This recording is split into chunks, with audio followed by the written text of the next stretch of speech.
Bonsoir, ravi de vous retrouver. Ce soir, nous accueillons Madame Chantal Berthelot. Bonsoir. Bonsoir. Députée de la seconde circonscription. On va scinder cette émission en 3 parties. Analyse des présidentielles, la mobilisation et votre candidature. Mais juste avant, que pensez-vous de l'attaque par cocktail Molotov sur le domicile du directeur d'EDF? Condamnable, inacceptable. Inacceptable. Je voudrais rappeler à chacun qu'il y a des limites à ne pas dépasser. Elles ont été dépassées par cela. On ne peut pas attaquer, on ne peut pas s'attaquer à un domicile privé d'une personne, quelle que soit sa fonction et quelle que soit. Parce que sinon, si on n'accepte pas ça, ça peut être du n'importe qui parce qu'on prend des positions différentes. Donc c'est inacceptable, je le condamne fermement.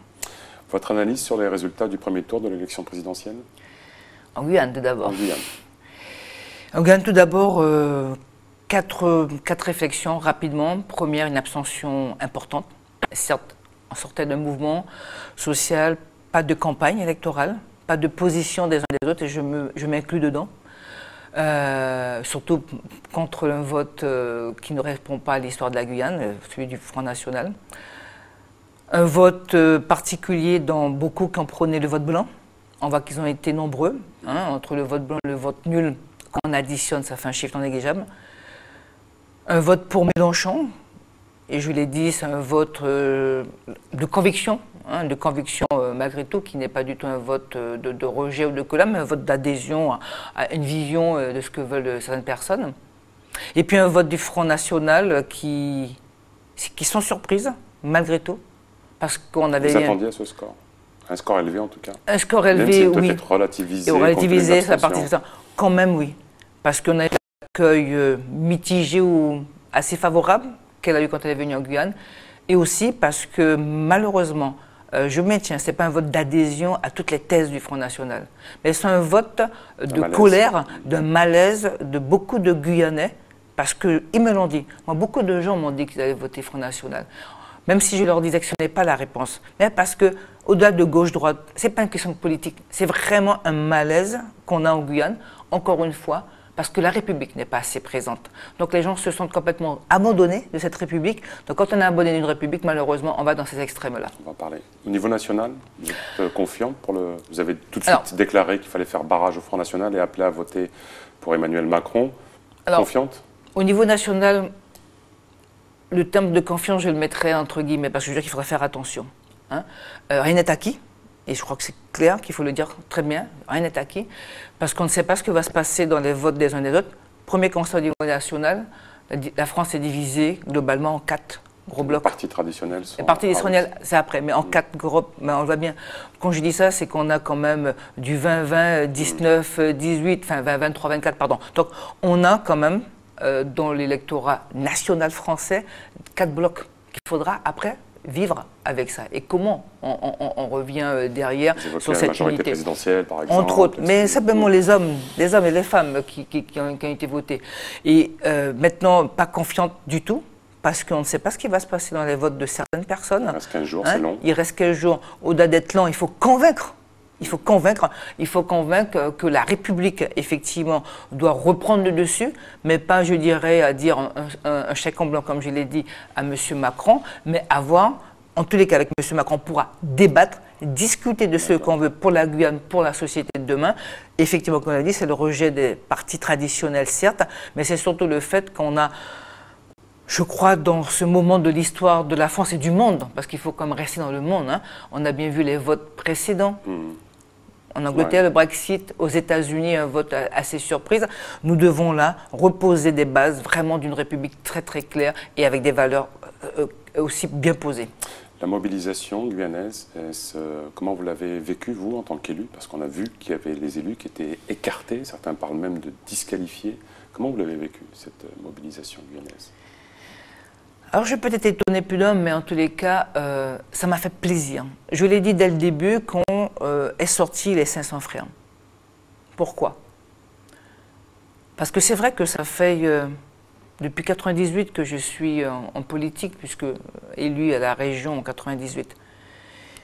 Mais je viens d'un milieu qui s'est toujours engagé. L'engagement pour moi est la première base de la citoyenneté, l'engagement de la cité. Je me suis engagée d'abord au monde agricole, mon exploitation et au syndicat agricole, etc. L'engagement est important. Et moi, je regrettais que de plus en plus, je sentais que les Guyanais ne s'engageaient pas suffisamment dans les choses, je dirais, de la société. Donc pour moi, c'est un engagement. Et sur un sujet important qu'est la sécurité. Donc moi, oui, ça m'a fait plaisir que des Guyanais, quelle que soit la forme, on peut en débattre. Mais à un moment donné, quand on arrive au seuil de non-retour, eh bien, il y a un engagement qui est très fort et qui est important. Donc pour moi, l'engagement est important. L'engagement est important parce qu'encore une fois, depuis plusieurs années, moi, d'autres élus de Guyane ont dit, ont répété inlassablement que de plus en plus, les fondamentaux de la République se dispersaient en Guyane. Les citoyens demandent quoi? De la sécurité. On ne l'avait plus. Demandent un système de justice efficient. On ne l'avait plus. Demandent un système de santé. On ne l'avait plus. Un système scolaire qui est adapté à notre territoire. On ne l'avait plus. Et des infrastructures sur lesquelles on n'a pas. Donc, cette mobilisation, moi je dis qu'elle était très bien et c'est bien. Une petite question. Je ne suis pas sentie disqualifiée. Une deuxième question qui est importante, je vais me dire mon sentiment. Je ne me suis pas sentie ni disqualifiée ni mise de côté. À un moment donné, effectivement, nous sommes, je le rappelle très bien, nous sommes dans un système démocratique. Ça veut dire nous avons des élections où nous avons des gens qui sont des porte-voix d'une population. Si ces porte-voix-là ne sont pas entendus, c'est normal que les citoyens disent à celui qui est en face, à l'interlocuteur qui est en face, vous devez entendre mes élus. Peut-être qu'il y a eu là un petit chouïa ou bas, parce que peut-être d'autres derrière avaient d'autres idées. Mais c'est pas grave, on a su résister. Ceux qui ont d'autres idées, on peut peut-être leur rappeler que même en cas d'indépendance, il y aurait toujours des élus. Il y aura surtout toujours des règles. Il faut rappeler que les règles sont importantes. Et je l'ai dit, les règles sont importantes. Et sur une démocratie, et je crois que personne ne peut contester qu'il faut qu'on reste en démocratie, quel que soit le cadre dans lequel on sera, c'est important. Et il y a des règles à faire respecter. Madame la députée, juste parce que le format de l'émission est court. Aujourd'hui, vous pensez que si vous deviez être élu, on va juste après parler de votre campagne, la voix de la Guyane sera mieux entendue du fait de cette mobilisation?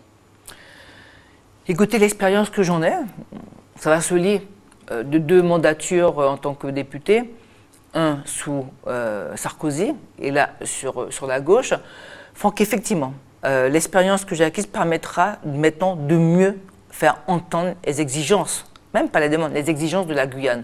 Parce qu'elles sont là toujours, les exigences. Elles n'ont pas été remplies. C'est important d'avoir un député expérimenté, vous pensez? Alors, dans le contexte qu'on est là, oui. Pourquoi? Parce que demain, personne ne sait quelle sera la majorité à l'Assemblée. Personne ne sait comment, on risque d'ailleurs d'avoir une crise institutionnelle, puisqu'en fait, dans la majorité, je rappelle aux gens, on élit un président de la République, mais c'est l'Assemblée, ce sont les assemblées, l'Assemblée nationale, entre autres, qui donne, qui vote ou qui ne vote pas. Il faut avoir une majorité stable pour voter. Je rappelle aux gens l'expérience qu'on a eue à 2 reprises, sur le 49.3 ou sur les motions de censure. Ou si vous n'avez pas une majorité claire, vous avez une instabilité politique, donc une instabilité des institutions. Donc je crois qu'il sera important sur cette partie institutionnelle, mais ce qui est important pour la Guyane, parce que là aussi, ce ne sera pas comme on a vécu, en tout cas que j'ai vécu les 2 mandatures, un député parmi tant d'autres. De plus en plus, on aura des députés liés à leur territoire. De plus en plus, pourquoi? Parce que les partis politiques ont éclaté. Là, il n'y a plus de partis politiques, donc on aura quoi? Des députés d'un territoire. Donc, on aura une députée de Guyane, une Guyanaise qui va venir défendre les exigences des Guyanais. Bon, vous avez déjà fait la 3e partie, le format de l'émission est court, mais on se reverra dans le cadre de votre campagne. En tout cas, Madame Berthelot, candidate expérimentée. Candidate, merci pour représenter les Guyanais. Merci d'avoir participé à cette émission. Merci. Les programmes continuent sur ATV Guyane. À bientôt.